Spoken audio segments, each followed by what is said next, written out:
Hello, everybody, and welcome along to the Event Industry News Podcast. My name is James Dickson, and as always, wishing you a very good morning, afternoon, or evening, whenever or wherever you are tuning into the podcast from. And I always feel excited to give that introduction out, particularly when I know my guests are in a different time zone and at a completely different to where I am. Joining the podcast today from Portland, Oregon, is Brooke Gracey. Brooke is the marketing manager for campaigns at Cvent, and Cody Liskh, event quarterback over at Cvent. Guys, thanks very much for joining us today. Yeah, thanks for having us. Now, I feel somewhat under pressure today on the podcast, podcast listeners, because I am in the unenviable position of having two podcast professionals as my guests. For those of you who don't know, Brooke and Cody host the How Great Events Happen podcast, which is Cvent's own in-house podcast that was launched a short time ago. And we're going to be talking today about the power of podcasts for events and about their own podcast. So guys, as I said, thank you very much for joining us. I really appreciate it. I guess it's probably early in the morning now for you guys. It's 4 p.m. UK time at the moment. At 8 a.m. I drug Cody out about 6:30 this morning. So if there's a few yawns, you'll have to. I'm definitely getting caffeinated, James. So. Yeah. Excellent. Well, we've got caffeine on the go. We've got plenty of water, and we've got loads to talk about today. So the power of podcasts. I don't know if you guys will agree with this initially, but I've seen podcasts have been slowly creeping into everybody's sort of consciousness. People have been aware of them, then they may have tuned into one or two, then they may have subscribed to one or two.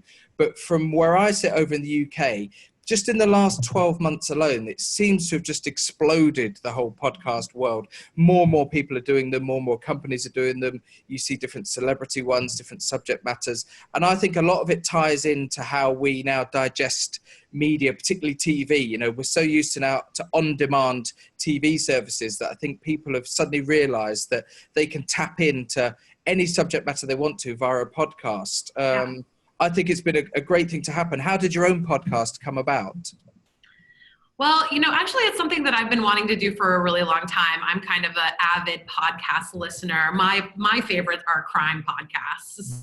So we can start there. But, working in marketing, we're always looking for innovative ways to get in front of the audience, in front of planners out there. And I just always wanted to have a Cvent podcast, just another way to kind of share our wisdom with people out across the world. And I pitched it internally, and people were, honestly, a little skeptical. Like, how do you even start a podcast? There isn't like a rule book out there. I took Cody out for drinks one night. I maybe gave him a few too many and convinced him to do it with me. And here we are. No, it's great. And it's brilliant that you say, how do you do a podcast? Because one of the beauties about it is there is really no rule as to how you do it. Do it live, pre-record it, edit it, have an introduction, don't have an introduction, have fancy recording studios, don't have fancy recording studios, do it straight into your phone, into your laptop. I mean, that is one of the beauties about it now, is that digital content means that anybody can create it and deliver it.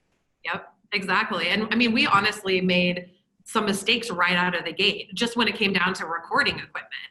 We were doing this for the first time, and we probably bought, 3 different sets of recording equipment before we found that you don't really even need that much. You can literally just use a little recorder and sit in a closet if you want to, and it sounds professional. Yeah, we took advice and had these giant microphones. It was like a really professional radio studio, and we realized that's not very practical. We wanted something that we could just record on the fly and maybe go talk to guests on site or something. Yeah, take it on the road. Portable. Yeah. Sure. And to let all of the Event Industry News podcast listeners into a secret, the microphone that I use week in, week out, having experimented at the beginning with various different options and mixing desks, I thought what I need is one of those microphones that you can just plug in with a USB straight into my laptop and take anywhere. And I thought, and I ran upstairs to my youngest son's bedroom, and he had a PlayStation, and he had one of those karaoke singing games that you have to sing along, a bit like Guitar Hero, but for vocals. Yeah. And I remember he never ever plays that anymore, but I'm sure he had 2 microphones.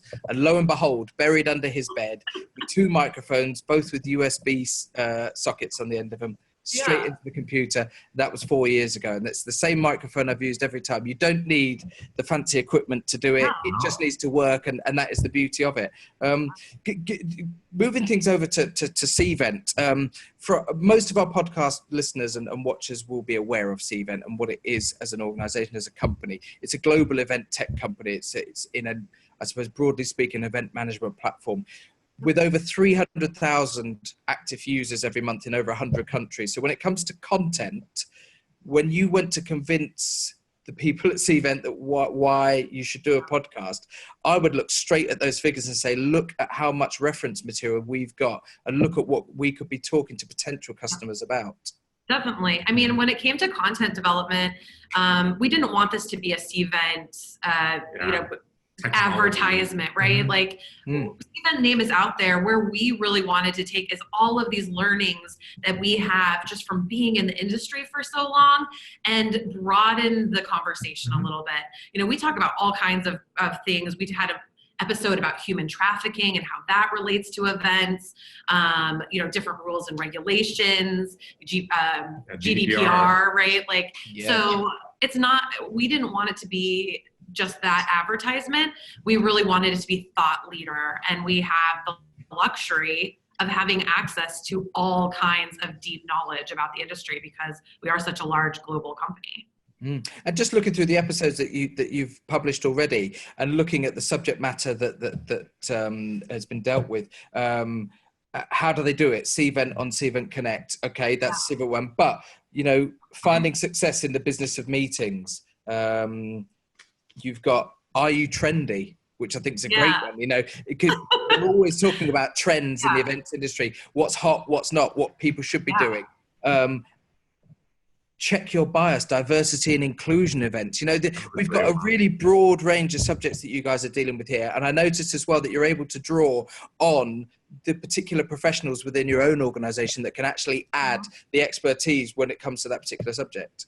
Yeah. And what's really interesting about the content, and this ties into kind of what we're talking about today, is we actually wanted to use the podcast to drive attendance to a big live event that we were having in Las Vegas. So all of those topics that you see there are actually teasers for big sessions that were going to be happening at the live event. So it was a great way to kind of give people an insight into what we're going to be talking about. And if you want to learn more, come join us in Las Vegas. Right. Great. And I guess then that shifts over nicely to what we want to talk about in bigger terms on today's episode, which is the power of podcasts for events. And events are always looking at new ways of engaging their audiences, of driving registrations, of turning registrations into actual attendance and reducing that percentage of pre-registrations and who become no-shows. And I guess that what I see straight away is this element of practicing what you preach. You guys are running your own event, using the podcast to drive attendance and engagement with your own event. But this is something that your own clients can be doing themselves, isn't it? Absolutely. And I don't know if you want to talk about the live podcast that we did. So that was one of the coolest things that we did, was having a live podcast at Cvent Connect. The whole subject of that was like, how do we throw this giant event that was just so successful and cool? And we got a few of the people from our planning team up there, and we kind of just asked them some questions. We used our mobile technology where we had polling, so people in the audience were able to really kind of ask questions in Q&A, and we were able to gauge, what people wanted to know. And we were able to ask these really great questions from these people that wanted to know how we threw this event. Yeah. And then we saw a huge increase in subscribership after that. So now we have taken this audience that we sort of nurtured when giving them a little bit of like insight into what they might learn at the live event. We do the live podcast there. We get tons of subscribers, and now we get to engage with them for months and years after the event is even over. So it's like continuing that engagement in a really cool and thoughtful way. Sure. And I know that events, if you take a fairly sort of stereotypical conference type event, we're well versed now as organizers in putting out tweets or social media posts, looking at the different sessions, putting stuff onto our websites to say, here is a synopsis of this particular session and what it's going to be covering, what it's going to be talking about. And really, we're only talking about going a little stage further in order to turn that same pre-event marketing into a podcast where you can actually hear people talking about it, aren't we? Yeah, and we use it all together too. You know, we were live tweeting at the live podcast. You know, we use our social media channels to help drive to the podcast, and then we use that to then drive content to our audience as well. So it's like all of these marketing channels working together in harmony to really build these relationships with our audience. Something I mentioned at the start of the episode about when we're talking about equipment and what is the right way and the wrong way, and really there is no rule book. You know, you can do it however you want to do it. Something that occurred to me at an event last year is that when you look at a panel discussion at a conference, so you may have a facilitator or a panel host and then 3 or 4 guests on the stage, and they're all talking about a particular subject. If you're looking at trying to convince a company or an organizer whether or not a podcast is worthwhile, point at something like that and say, you're already doing it. You're just not recording it and putting it out as a podcast. Because that very panel discussion is itself a podcast, just without actually going up onto a podcast platform. All they've got to do is record that, top and tail it, and they can put it out. Totally. That's exactly, it made it so easy because we were already planning on having something like that. But having that, like, I was so shocked, Brooke, at how, like, popular it was. I know. Everybody wanted to come to the session and see how a live podcast goes and really interact with the panelists as well. Yeah. And then all those people who couldn't travel to Las Vegas got to be part of the event as well.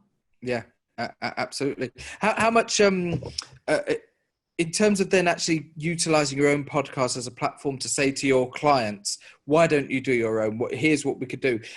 What's the feedback been like so far amongst your own clients? Have you actually been able to talk to many of them about whether or not they may look at doing something similar themselves? And is that something then potentially that Cvent could deliver as another string to your own bow in helping your own clients deliver their own podcasts? Oh, it's a dream come true right there, James. Yeah, well, you do it. That could be our full-time job. I gotta say, like, a lot of my clients came to the live podcast, some of my big clients that I work with, and they didn't even know that this was something they could do for their own company. This is something that was like a brand new concept for them. And when they saw us up there doing it and like how much fun it was and how much engagement we had, it really started to kind of get those wheels turning. So they're kind of just starting to think about it now. And I think that we are really kind of moving that conversation forward by doing it. And we really want to be seen as people that our customers could come to and get that expertise. Like we said, we've made a ton of mistakes along the way, and we've figured out how you can really use this as a live event strategy. And so, we truly want to be kind of those experts to help others. I think it's actually surprising because people have been coming out of the woodwork like, I did have a podcast, but maybe I'm not promoting it as much as you guys or understand the value. And so this has been kind of eye-opening for them as well. We're creating more competition, but whatever. Yeah, whatever. Makes us better, I guess, right? Did you find that there's a certain hesitancy, despite having wonderful marketing strategies, event organizers and companies or agencies who organize events may be slightly hesitant in actually entertaining the idea of sitting in front of a microphone, quote unquote, and actually talking about it themselves, that they would actually prefer to put it down sometimes as words on a tweet or as words on a blog or as words on a press release. And there's a level of uncomfortableness of stepping into the unknown about actually talking about it themselves. Totally. I mean, there's always somebody within an organization that wants to be famous, right? They want to be the face, right? There's always that person that's the first one to step up when you want to do karaoke and is always the one that wants to do the webinars. Just find that person within the organization and use that energy that they have. It doesn't have to be your VP. It doesn't have to be your planner. Just like whoever it is, the millennial, the person that listens to podcasts themselves. Yeah, the really extroverted personality. There's always one, it seems like. Yeah. We're all thinking the same thing here. We're all thinking the same. I know, right? The three of us would not be sat where we're sat at the moment unless we were those characters. But so sometimes, I mean, I don't know how in your experience, but sometimes some of the most unexpected guests are the ones that stand out and provide the best. You might have a certain guest who comes and you think, oh, they're going to be great. They're going to be great. And it goes fine. There's nothing ostensibly wrong with it. But then you might have somebody else you think, ooh. And I've looked at subjects before on this very podcast where I've gone, oh, really? I know. How are we going to get 25 minutes out of that? And before you know it, boom, it's one of the great episodes. It's just really great. And I guess that this again goes back to how powerful podcasts can be, in that you're bringing people not necessarily out their comfort zone, but bringing people into the marketing realm who may not necessarily work there day to day. They may have no place day to day in their organizations within the marketing side of things, but when it comes to actually getting them to talk about a subject, have so much to offer. Yeah, we have so many experts out there. Cody and I hope we don't make Larry mad, but we were not stoked about doing a podcast about GDPR. Yeah, like it's a broad subject, really. I mean, for us, it's kind of right? Come on, who's going to want to listen to policy, all that stuff. Yeah, but we found somebody that was passionate about it, Larry, who is the legal. Yeah, and he loves this stuff, and he was so funny, and it's our highest listened to episode. So never think oh, this is going to be too boring. Even the edgy topics, like the human trafficking, those you don't often think about, but that gets a lot of listens because there is such a correlation between what we're doing at live events and this human rights violation that's happening. So yeah, I go for it. See what the audience likes, and then use those learnings when you do your next season. That's a really good point too. We go into it thinking what are the subjects we want to talk about, and things that we find to be really interesting. And then when we look at our statistics, we end up seeing that maybe our audience is really interested in other things like GDPR. Yeah. So it's really interesting to analyze what our audience wants to listen to versus what we think our audience wants to listen to. Yeah. It kind of helps shape what we're going to be doing for our future seasons. Yep, absolutely. And this is something that I often find happens when we're doing our own podcasts, is that it's only when you actually verbalize something and speak about it. And this is the power of doing something like a podcast or a YouTube video, is that actually when you get people speaking about a subject, it opens up so many other subjects, and you're scribbling away thinking, oh, that would make a really interesting subject actually in its own right, and something else. It's only by speaking it actually that we open up these other possibilities that we may never have encountered. Yeah, definitely. We see that happening too, where we get into a subject and we realize wow, this is super interesting. We're going to make a 2-part episode. Yeah, or bonus episodes, if you wanted to. Yeah. It really can kind of a spider web. And what we found is, we get a lot of emails. We get a lot of even our colleagues recommending subjects and things that we never thought of. So it's really cool to just kind of go back to the audience and say, what do you guys want to hear about, and get those suggestions to run with it. It makes your job easier. In terms of digesting things as well, another point I wanted to throw at you guys and get your opinion on is that going back to GDPR, it was huge for us, a couple of years ago. Everybody was having to become compliant and reassess their data policies and how they manage their data and blah, blah, blah, all of that stuff. And to actually understand it was quite difficult, because you could Google it and you could find hundreds of websites, solicit law firms, agencies, consultants, all offering their advice. And you could spend hours reading it. And yet in a 10-minute YouTube video or a 10-minute podcast, you could actually just listen to somebody explaining it who knows the subject matter really well and understand it. Yeah. Nobody wants to read pages and pages of information. Tell me a story.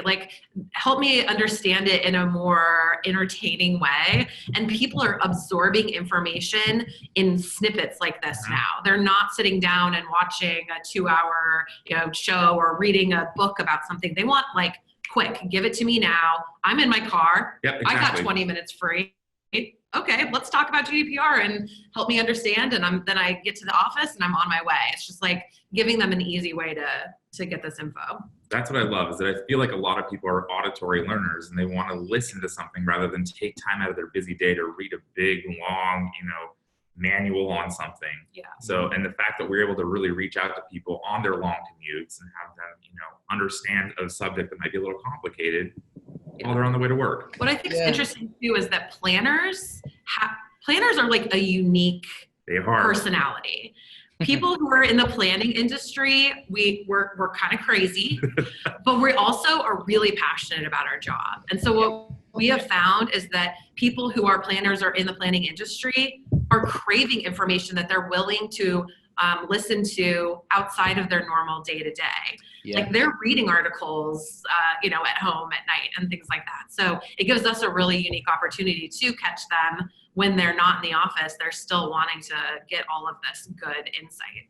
Mm-hmm. But people can multitask when it comes to wearing a pair of headphones. Maybe you can. I can't. I try. Yeah. People are very used to, you think historically, offices where they have the radio on, it's really sort of common over here. I don't know what it's like in the US in offices over there, but, having the radio on in the workplace is something that is commonplace, certainly in the UK. And so people are used to concentrating on their work and their main task, but having something on in the background that they may not even realize it, they're absorbing the information or whatever the guy's speaking about on the radio. And I saw Cody working on a spreadsheet the other day for like 3 hours with his headphones in, and he was it just made it so much easier listening to some podcasts during that time. I mean, we all have those like hours of the day where we're like, you don't have to be laser focused. Maybe it's just kind of a manual. Maybe you're, I feel like I do better when I'm multitasking like that. Like I get kind of like in the zone, but I'm also absorbing information too. I feel like I retain it a lot better. Yeah, definitely. And then what's cool is then you go back to your colleagues and you're like, you're the smart one, right? You're telling them about all this stuff you learned, and then they start listening. So it's like really cool word of mouth too. So. Do you have a running list of subjects and things that you would like to do? Because obviously there's only a finite amount of time that you have available to move away from your day-to-day jobs to actually record the podcast. Have you got an ongoing list of subjects that you would like to talk about and guests you would like to get on? Yeah, we just wrapped season 1. And so now we are finalizing our content for season 2, which is actually going to lead us into our big event in London. Right. So we're going to be pulling cool content that is maybe even regionalized, related to maybe how events are a little bit different in London than in Las Vegas. And we'll be leading in there. And then hopefully, fingers crossed, doing a live podcast in London as well. Fantastic. And again, just go back to your own job title, which is what easily podcast listeners, the best job title we've had on this. It's event quarterback. And if you don't know what a quarterback is, look it up. Google it. And you should be ashamed of yourselves instantly. But in your day-to-day role, Cody, are you really sort of looking at and able to tap into loads of subjects that you think that would be really good to explore out in a little bit more detail? I guess with that overview of everything that's happening, it must give you a really good position. Yeah, absolutely. My job is really focused on the technology and project managing the technology at these large events and making sure that they all go off without a hitch. So in doing so, you really kind of get to see these little corners and these nooks and crannies of like, what are the things that could possibly go wrong that people really want to know about? Yeah. In doing so also, like I talk to so many different people that are attached to events that I really get to hear that chatter about the things that they're really interested in too. So really kind of just doing some networking on the side of doing this, of my project management is really helpful. Yeah. One thing I haven't asked is, are the guests in season 1, were they all staff members from Cvent within the organization, or have they been drawn from other parts of the world as well? Well, yeah, it was probably more non-Cventers than actual Cventers. In fact, we would more likely want to interview somebody that isn't internal, but is actually somebody that someone internal introduced us to that's an expert outside of the organization. And like with my job and like all the people I get to talk to, I'm always surprised at how many people are interested in the podcast and just volunteering and they want to be on it. They're asking how they can get involved. And it's really it was very surprising. I was not expecting that. But just the fact that they know that we're doing it and that I'm the person that they can go to, and maybe they want to be famous too. I don't know. maybe so. I wouldn't quite. Are we famous? I guess we are. I suppose. Wait, are you telling us we're not? Well, oh my gosh! I'm just adding a level of sort of humbleness to. You know what? That is not our strong suit. No, we tried that. It didn't work well. Yeah, no, but we do like being seen as seen as the leader. We want people to be able to come to us with all kinds of suggestions, and they do. And it's really cool that they now have this platform that they can use too. Yeah, and I guess, again, for those of you who know Cvent, some of you may not, but that very much ties in with the ethos of the company, doesn't it? It's always been an innovator. It's always been a company that has grown to the size it has because it wants to lead the way rather than respond to what other organizations are doing. They very much encourage us to be what they call intrapreneurs, which is if you have an idea, pitch it to us, and let's run with it. Let's use all this. I mean, there's a lot of really innovative young people that are part of this organization that are doing things like, we're listening to podcasts. Hey, we should do one. And so they're very supportive internally of us kind of running with these special projects as we come up with them. That's what I love about our podcast is that we were able to really be entrepreneurs. We were able to identify that there's a need for a podcast, at our company. We took the reins and just did it. And I mean, people were a little skeptical at first, but it really just took off. Yeah. And now we have a lot of traction, and we have a lot of interest, and it's not going anywhere now. We did something cool. Yeah. Oh. Fantastic. Yeah. Hey, it will forever be yours. I know, right? It will forever be yours. Guys, it's been wonderful chatting to you today. And this is the first time in however many 5 years, I think, of doing the Event Industry News podcast that I think I've actually spoken to guests about their own podcast and about very the radio. Very meta. So it's been great to do. I've got two things to ask very quickly before we wrap up today's episode. Okay. First of all, tell us a little bit more about the event in London that you touched on. What's that for? Who's going to be going, and when does that actually happen? Yeah, so it's going to be, I think, the second week in October. If you want more information, go to cventconnect.com. We've been doing this for many years. We get people from all around the world to come join us in London to listen to thought leaders about what they're doing in events, learn more about Cvent's products and services, whether you currently use or are thinking about using. There's great exhibitors.